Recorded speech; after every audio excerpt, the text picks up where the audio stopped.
Okay, we're going to finish off the content and stylistic characteristics of Byzantine and Christian art, and we left off with basilica like churches. If you guys can recall what a basilica means, a basilica in the Roman times was an area for government structures. It's where the government did business. And so the basilica is going to be reappropriated into something different to fit Christian needs for their places of worship. And so we're going to talk about basilica like churches when we get to Santa Sabina. But basilica-like churches had very plain exterior.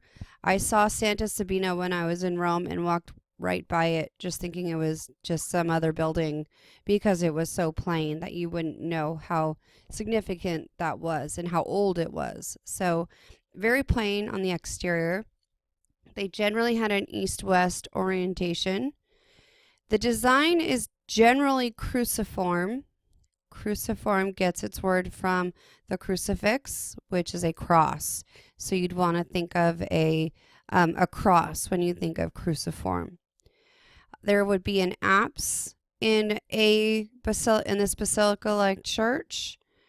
Clerestory windows, which is the third floor, was all windows, and that was to allow in light.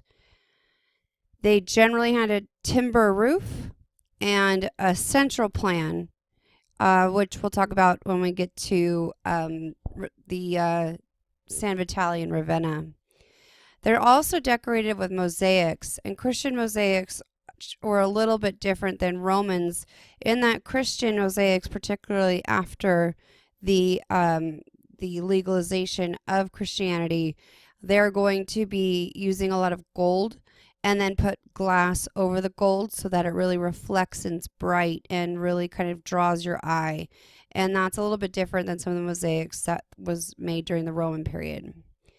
For style, in regards to the way that the figures were depicted, very shallow picture plane, and there is a lack of perspective. It's very flat looking. I mentioned the halo before, but the halo is going to be seen in a lot in early Christian art. Also, there will be thin, elongated, and frontal figures, and we'll show you guys some of those when we get there. Also important is the illuminated manuscript. Illuminated manuscripts we'll get into with the Vienna Genesis. But the importance is that it would be text and image, and often the writing was silver lettering, and it was a continuous narration of events. Encaustic paintings is going to be one of the new styles. It's an old technique, but they're going to use it frequently in in Christian and Byzantine paintings. And basically this is where pigment is mixed with hot wax and then painted onto a surface. Okay, so for architecture, Christian communities had special architectural needs. For the Greek temples, this is going back to the ancient Greeks and Romans, the Greek temples often served as treasury or offerings to the gods and as a backdrop to the outdoor ceremonies. And this is going to be opposite of what the Christians are going to do. With Christianity, an entire community needed to gather inside one building to worship. Christians also needed separate spaces for the initiation of new members, private devotion, and burials.